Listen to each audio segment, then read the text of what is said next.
नमस्कार दोस्तों, welcome to today video about personal finance. Personal finance basically होता क्या है? पर्सनल फाइनेंस जैसे नाम से ही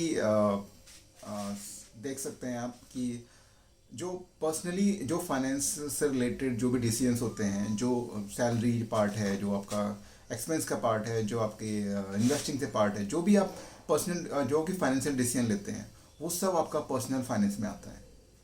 तो आज की वीडियो में हम पर्सनल फाइनेंस में आपका बजट बनाने से लेकर आपका वेल्थ क्रिएट करने तक वो सारी बातें डिस्कस करेंगे जो पर्सनल फाइनेंस को अंडरस्टैंड करने के लिए एंड उसको कंट्रोल करने के लिए ज़रूरी होती हैं। पर्सनल फाइनेंस एक कई लोगों के लिए एक डरावना सब्जेक्ट हो सकता है, टॉपिक हो सकता है, बिकॉज कई लोग इसको डिस्कस करना नहीं चाहते हैं। वो अंदर अंदर चीज़ों को सोचते रहते हैं लेकिन डिस्कस नहीं करते हैं।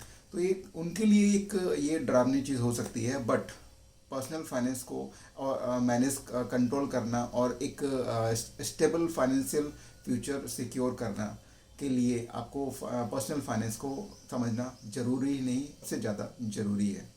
तो आइए आज का वीडियो स्टार्ट करते हैं। First section is understanding your personal finance.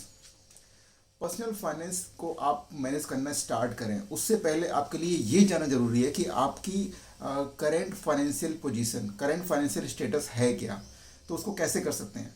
आप एक लिस्ट बनाइए, उसमें लिस्ट में आप अपना अर्निंग, आप अपना सेविंग, एक्सपेंसेस एंड आपका जो भी डेट चल रहा है अगर कोई, तो उसकी एक लिस्ट बनाइए। तो ये आप जब लिस्टिंग करेंगे ना तो एक आपको क्लियर पिक्चर देगा ये कि आपका पैसा कहाँ से आ रहा है, पैसा कहाँ जा रहा है आपका। और अगर आपको डिसबैलेंस लगता है तो आप किस जगह पर, किस हेड में जाके आप एक एडजस्टमेंट, रिक्वायर्ड एडजस्टमेंट कर सकते हैं उसमें। Second section is managing your debt. आज की डेट में कई लोगों के लिए डेट एक बहुत बड़ा फाइनेंशियल चैलेंज बन चुका है। कई लोग इससे जूझ भी रहे हैं, बट इसको यू कैन मैनेज, आपको उसको मैनेज कर सकते हैं। क्योंकि देखिए, डेट लेना एक कोई डेट लेना it's not a bad thing. आप जरूरत के हिसाब से हर आदमी कुछ ना कुछ लोन लेता ही है, कुछ ना कुछ कर्जा लेता ही है। तो it's a not a thing कि आप अवॉइड कर सकते हैं, बट उसको मैनेज कर सकते हैं। आप उसको कैसे मैनेज कर सकते हैं? आप एक लिस्ट बनाइए, आपके जितने भी डेट चल रहे हैं उनकी एक लिस्ट बनाइए, उनके रेट ऑफ इंटरेस्ट के अकॉर्डिंग। तो जो सबसे जिस जिस डेट की आपकी सबसे ज़्यादा रेट ऑफ इंटरेस्ट है उसको आप सबसे ट्राई कीजिए सबसे पहले रीपे करने का। और जो भी आपके बाद के आपके जो रेट ऑफ इंटरेस्ट वाले हैं उनको try to consolidate under one roof. उसके लिए एक बैलेंस ट्रांसफ़र एक अच्छा ऑप्शन हो सकता है, जिससे कि आपको थोड़ा सा स्पेस मिल जाता है आपको चीज़ें मैनेज करने में।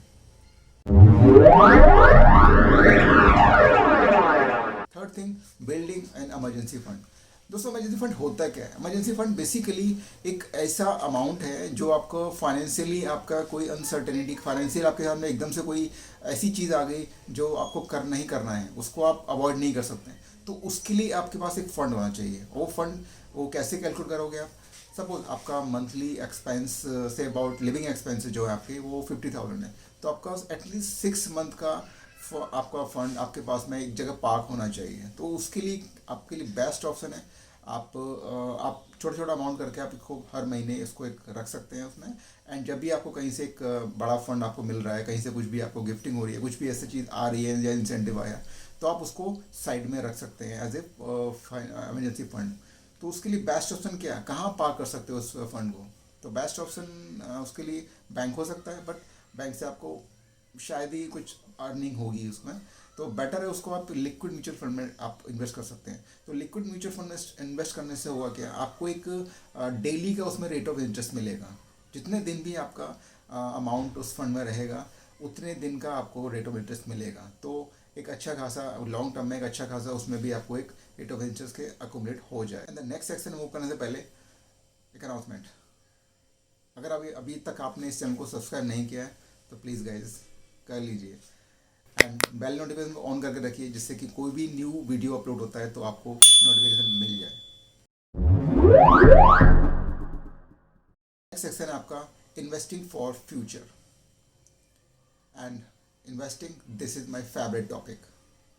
इन्वेस्टिंग के थ्रू ओवर द टाइम एक अच्छा कॉर्पस खड़ा कर सकते हैं, जो कि आपके हो सकता है आपने जो गोल, फाइनेंशियल गोल डिसाइड किए हैं, कुछ गोल्स आपके जो जो टाइमलाइन गोल्स होते हैं, जो कुछ आपके 5 ईयर्स पे आने वाले गोल्स हैं, कुछ आपके 10 ईयर्स पे आने वाले गोल हैं, कुछ आपके 15 ईयर्स पे आने वाले गोल हैं, कुछ और लॉन्ग टर्म वाले गोल होंगे। तो हर स्टेप्स के लिए आप एक स्टेप आप डिसाइड कीजिए, एक अमाउंट डिसाइड करिए, एंड उसको क्रिएट करने के लिए सबसे बेस्ट ऑप्शन है आपका mutual fund and SIP।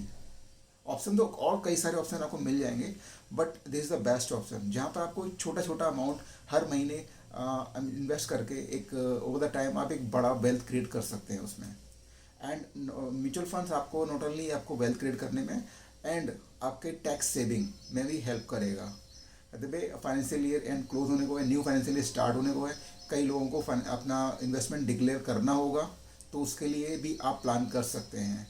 There an number of funds available जो कि आपको टैक्स सेविंग में हेल्प करेंगे। And by the way as I suggest you, this is my favourite topic, तो in that respect I will help you out. So आप मुझे भी consider कर सकते हैं।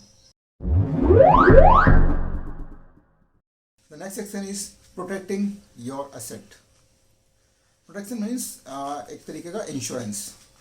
आई डोंट नो वाई कुछ लोग इंश्योरेंस को एक अलग नज़रिए से देखते हैं, but let me show you guys, insurance आज की डेट में is not a option, it is necessity. कुछ भी फाइनेंशियल आपके सामने कोई ऐसी कंडीशन खड़ी होती है जहाँ पे आपको एक साथ पैसा देना पड़ रहा है, से अबाउट आपका कुछ हॉस्पिटलाइज होगी डिजीज़ की वजह से। अब जब भी आप किसी हॉस्पिटल में आप एंटर करते हैं, जब एडमिशन होता है आपका, नोबडी नोज़ कितना बिल आएगा, तो हो सकता है सारी सेविंग आपकी एक ही बार में चली जाए। तो बेस्ट उसके लिए आप एक हेल्थ इंश्योरेंस, एक अच्छे कवर का हेल्थ इंश्योरेंस, एटलीस्ट अपना एक 5 लाख का अमाउंट का आप हेल्थ इंश्योरेंस लेके रखिए। This is non negotiable. And second insurance is term insurance, जो कि आप अगर you are the sole bread earner of your family, आपके ऊपर पूरी फैमिली डिपेंड है या आपके ऊपर डिपेंडेंट हैं, तो गाइज उनकी लाइफ को रिस्क में मत डालिए। आप अपने लिए एक अच्छा टर्म प्लान लेके रखिए, तो एक अच्छे अमाउंट का आप एटलीस्ट 50 लाख तक का, आप 50 लाख टू 1 करोड़ जो भी आपका पॉकेट अलाउ कर रही है, तो उसके अकॉर्डिंग आप एक ले सकते हैं। बट ले के ज़रूर रखिएगा, क्योंकि ये लॉन्ग टर्म में ये पैसा ऐसा है जो पैसा आप उसको अवेल करने के लिए आप नहीं रहोगे, आपकी फैमिली को।